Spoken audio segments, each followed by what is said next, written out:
WhatsApp, one of the most popular social media platforms at the moment, is very versatile. So today we'll share 3 WhatsApp hacks you may not know. Number 1. Did you know that you can set different formats for your text message if you want bolded text?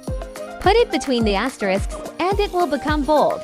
If you want italicized text, put the text between the underscores and it will become italic.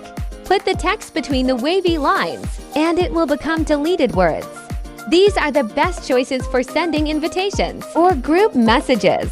Number 2. Don't like a lot of unnecessary pictures and videos from groups or chats. You can easily clean them up. Open WhatsApp. Go to Settings, go to Storage and Data and click on Manage Storage. Here you can choose to delete specific pictures and videos. Number 3. Did you know that you can take polls on WhatsApp? This is also good for group chats. Open the chat and click on the plus sign.